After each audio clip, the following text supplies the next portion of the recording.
नमस्कार। कल की रोशनी आज बचाए जागरण.com की इस मुहिम में आप सभी का, सुनने वालों का, देखने वालों का, पढ़ने वालों का, जिस भी माध्यम से आप जागरण से जुड़ते हैं, सबका बहुत बहुत स्वागत है।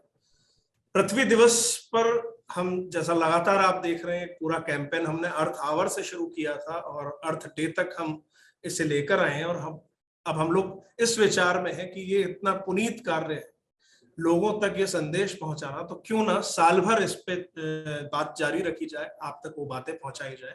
उन हीरोज से, उन उन उन पूरी अपनी पूरी जिंदगी धरती के लिए, पहाड़ों के लिए, जल के लिए, नदियों के लिए खपा देने वाले हमारे आदर्श जो हैं, उनसे लगातार आपको रूबरू कराया जाए। आज इसी कड़ी में मैं गौरवान्वित महसूस कर रहा हूं कि डॉक्टर अनिल जोशी जी हमारे साथ हैं। पद्म पुरस्कार बहुत छोटे हो जाते हैं इनके काम के आगे। तो सर, बहुत बहुत स्वागत है आपका जागरण में। इस चर्चा में विवेक तिवारी मेरे साथी भी मेरे साथ जुड़ रहे हैं। हरफन मौला रिपोर्टर हैं, लगातार इनकी रिपोर्ट्स आप देखते रहते हैं। मैं सर अनिल जी आपके साथ सवाल के साथ आ रहा हूँ। बहुत पीड़ा की स्थिति है, आप लोग समय समय पर ये चीज दुनिया को बताते रहते हैं। हम इंसान नदियां खा गए, हम इंसान जंगल खा गए, हमने धरती का दोहन नहीं छोड़ा। एक पहाड़ के लिए हमेशा कहा जाता है, कहावतों में आता है कि भाई ये पहाड़ सा है, पहाड़ मतलब अटल, लेकिन इंसानों ने उस पहाड़ को भी नहीं छोड़ा। क्या कहेंगे आप? बिल्कुल आपने ठीक फरमाया है मित्र। असल में हम ना पृथ्वी को समझे न प्रकृति को समझे। हाँ, बीच बीच में प्रभु को जरूर याद करते हैं, क्योंकि वो हमारी अपनी रक्षा सुरक्षा का हम मानते हैं कि शायद प्रभु हमें बचाएंगे। लेकिन ये जो सबसे बड़ा जो बात आज की बड़ी आवश्यकता है, प्रभु और प्रकृति में कोई अंतर नहीं होता। क्योंकि अगर ये समझ नहीं बनेगी, क्योंकि प्रभु को किसने देखा हम में से? क्या भगवान शिव दिखाई दिए, विष्णु दिखाई दिए, या यीशु दिखाई दिए, या कोई भी धर्म के किसी भी प्रभु को हमने नहीं देखा आज। लेकिन वही प्रकृति को हम हर क्षण भोगते हैं। अब आप बात करिए, यहाँ पर में जितनी देर है, कितनी सांसें ले ली हमने, सीधा हमारा परिचय है, जीवन जुड़ा है। हर वर्ष, हर समय हम भोजन और पानी इससे भी जुड़े हुए हैं। ये भी प्रकृति की देन है। तो अभी ये सबसे बड़ी बात है कि अब हमारे जो समझ से बहुत चीजें बाहर है। हम प्रभु मंदिरों की घंटे की नमाज पढ़ लेते हैं, हमें लगता है कि हम अपने हिस्से का धर्म निभा दे रहे हैं।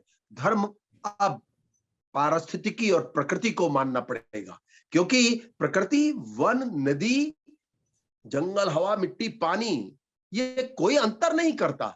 ये नहीं कहता है ये मुसलमान है, ये हिंदू है, ये क्रिश्चियन है। सबको बराबर देता है। और अगर सबको बराबर देता है, कोई अंतर ना करता हो, तो कौन सा एक ऐसा धर्म है जिसको सामूहिक रूप से स्वीकारना चाहिए? इकोलॉजी, पारिस्थितिकी, पर्यावरण। क्योंकि अगर इससे पहली प्राथमिकता इसे रखेंगे, तो हम प्रभु के सत्य में और भी नजदीक जा पाएंगे। और सब कुछ हम एक ऐसे विकास का ढांचा हमने खड़ा किया जिसमें यह हिस्सा नहीं जोड़ा कि हम प्रकृति को जोड़कर विकास की भूमिका तैयार करते, तो आज जो दुनिया भर में क्लाइमेट चेंज, ग्लोबल वार्मिंग, समुद्र के मरने की कहानियां, ये सब कुछ हमारे बीच में नहीं होती। तो निश्चित रूप से परिस्थितियां बड़ी गंभीर हो चुकी हैं। और अब भी अगर समझ में नहीं आएगा, मैं तो बधाई देता हूं आपको कि आप साल भर इस मुहिम को चला रहे हैं, तो ये बहुत बड़ी बात है। क्योंकि बार बार कहे जाने की आवश्यकता है। लेकिन मेरा अनुरोध ये है कि आप प्रकृति और प्रभु को अगर जोड़ के परोसेंगे, तो ये ज्यादा जल्दी स्वीकार करेंगे। क्योंकि मैं थक गया, और मुझे अंततः यही मुझे भी अगर कहीं कोई ज्ञान प्राप्त हुआ होगा, जो मैंने समझा होगा, वो इसी रूप में समझा है कि प्रकृति और प्रभु में कोई अंतर नहीं। विवेक जी हमारे साथ जुड़े हुए हैं। विवेक जी, आप लगातार खबरें कर रहे हैं, रिसर्च बता रहे हैं, दुनिया में क्या हो रहा है, तापमान में पहाड़ों पे क्या असर पड़ा। आप अनिल जी साथ में हैं और कोई सवाल आप यहाँ पूछना चाह रहे हैं? जी अनिल जी, मैंने अभी एक रिपोर्ट भी करी थी और मैं जिज्ञासा भी थी मेरी कि अभी एक वैज्ञानिक थे, उन्होंने कहा कि जो बीमारियां हैं जो पहले पहाड़ों में नहीं हुआ करती थी, जैसे मलेरिया, डेंगू या इस तरह की वायरल बीमारियां, ये अब धीरे धीरे पहाड़ों में बढ़ रही है, इसको आप कैसे देखते हैं और आप क्या लगता है कि पहाड़ों में किस तरह से जलवायु बदल रही है? देखो दो मित्र, इसको ऐसे समझिए, ये खाली पहाड़ की बात नहीं है। देश दुनिया में आपको मैं बता दूं 50-60% से ज्यादा जो वायरल और बैक्टीरियल बीमारियां हैं, ये जंगलों से चल के आई है, वन्य जीवों की बीमारियां। क्यों? कि आपने उन्हें खदेड़ दिया, उनके घर घेर लिए, तो आपके हिस्से में यही तो आएगा। अब कोविड कोरोना क्या है? कोविड कोई अलग चीज नहीं थी, ये प्रकृति का एक दूत है। आप देखिए किन्हीं भी कारणों से ये किसी देश विशेष से चल के दुनिया में पहुंचा होगा, या तो खाया जा रहा था या बायोलॉजिकल टूल बनाया जा रहा था इसको, और इसको आप जैसी भी देख लें।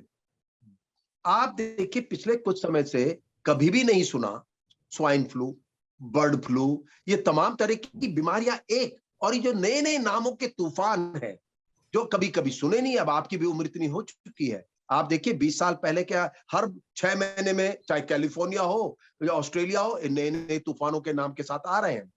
ये पहाड़ हो या वो, क्योंकि आपको मैं बता दूं कि वायरल में और बैक्टीरिया में बड़ी क्षमता होती है, उनकी वाइड एडॉप्टेबिलिटी होती है, और वे न्यूनतम तक, आपने देखा ना बद्रीनाथ में पहुंच जाए तो वायरल हो सकता है, और मैदान में तो भी वायरल, क्योंकि ये बहुत छोटे कीटाणु होते हैं जिन्हें किसी भी जगह में जा सकता है। ये पूरी छेड़छाड़ जहां भी है, वो पहाड़ हो मैदान हो, अब प्रकृति के ये दूत मैं इनको कहता हूं, जो हमको समझाना चाहते हैं कि छेड़छाड़ को थामिए, और वन्य जीव, वन का जो भूमिका थी उसको आपने खत्म किया। उनके आपकी जो तमाम नई बीमारियां जो पनप रही हैं हमारी, वो इस सब चीजों से जुड़ी हुई हैं, जिसके कारण ये कुछ हो रहा है।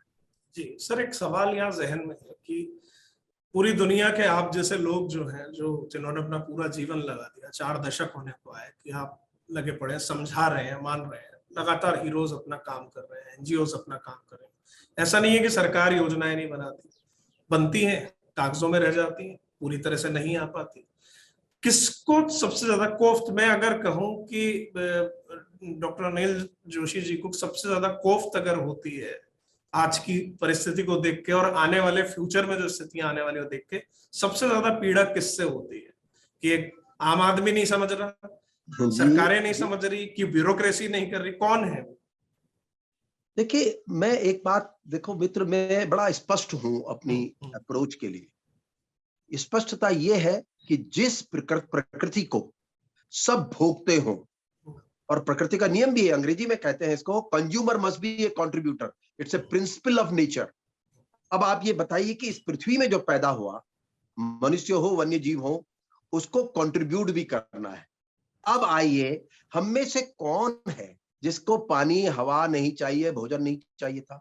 तो सबकी बराबर की भागीदारी होनी चाहिए। और ये जो ढांचा है जिसमें एक ब्यूरोक्रेट है, एक पॉलिटिशियन है और एक आम जन है, इन सब को भी अगर हम जोड़ लें तो सीधी समीकरण ये कहता है कि प्रकृति को इससे मतलब नहीं है कि ये कौन है, ये क्या है, ये किस पद में बैठा है, उससे अपेक्षित है कि वो उसमें कंट्रीब्यूट करे। लेकिन अब क्योंकि तंत्र है, तंत्र को चलना है, तो इस तंत्र की जो वर्तमान व्यवस्था है उसमें जो सबसे पहली चोट और समझ बननी चाहिए कि हमारे जितने भी डेवलपमेंट हो रहे हैं, विकास को इकोलॉजी इंक्लूसिव होना चाहिए। आप कोई भी कदम उठा रहे हैं, क्योंकि देखिए ये कहां पे अटक जाते हैं। अब पॉलिटिशियन को भी बहुत सी चीजें पता नहीं होती, ब्यूरोक्रेट्स भी स्पेशलाइज होते हैं, आईआईटीएन या जो भी टेक्नोलॉजी साइंटिस्ट, उन्होंने तो अपना स्पेशलाइजेशन का गढ़ बना रखा है कि वो इसको जानते हैं, इसको नहीं जानते। पर उन सबसे एक सामूहिक सवाल है कि आप में से चाहे किसी भी वर्ग के हैं, पानी नहीं पीते आप, प्राणवायु नहीं लेते, इसलिए कम से कम एक आम समझ होनी चाहिए कि हमें प्रकृति की रक्षा कैसे करनी है। और मेरा भी ठोस मानना मित्र ये है कि आप और मैं जो राजनीतिक दलों को चुनते हैं शासन प्रशासन और पावर देने के लिए, हमारा ठोस सोचना यह है कि ये उसी समय जब हम इस तरह की, जो कि आपका आज का सबसे बड़ा आकर्षण चुनाव होते हैं, कौन पॉलिटिकल लीडर आ रहा है क्या आ रहा है, वहीं अगर आम जन, आप और हम सब मिलकर एक बात सोच लें कि हमारा चुनाव का एक अन्य कारणों में से एक बहुत बड़ा कारण प्रकृति और पर्यावरण होगा, तो सब कुछ झलकेगा हमारी विकास की योजनाओं में, अब वो चाहे पॉलिटिकल लीडर हो और चाहे ब्यूरोक्रेट्स हो।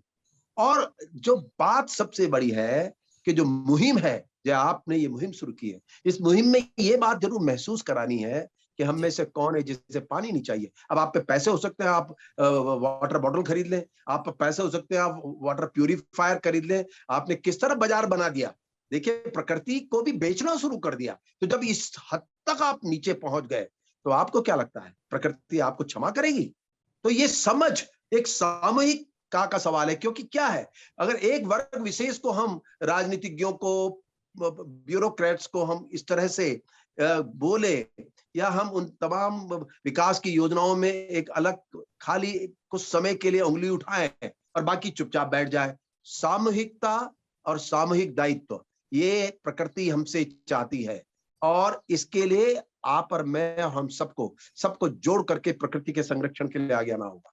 जी, हमने बचपन से पढ़ते आए, किताबों में पढ़ा है, गुनीजनों से सुना है, संतों से सुना है, सब जगह पढ़ा है कि प्रकृति के जितने नजदीक जाएंगे आपकी जिंदगी सुखद होती जाएगी।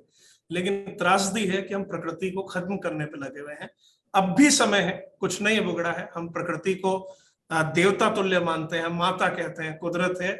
एक माँ बुरा कभी नहीं चाहती जब तक कि हम उसे तहस नहस नहीं कर रहे। आज का दिन है, कुछ मत कीजिए, पेड़ लगाने का प्रण लीजिए, पानी व्यर्थ मत बहाइए, सफाई रखिए, लोगों की मदद करिए। यही इस सोसाइटी को, इस समाज को, इस सृष्टि को आपका हमारा योगदान हो सकता है। मैं डॉक्टर साहब का बहुत बहुत धन्यवाद दूंगा कि उन्होंने समय निकाला, हमारे व्यूवर्स से जुड़े। बहुत बहुत शुक्रिया, नमस्कार। धन्यवाद।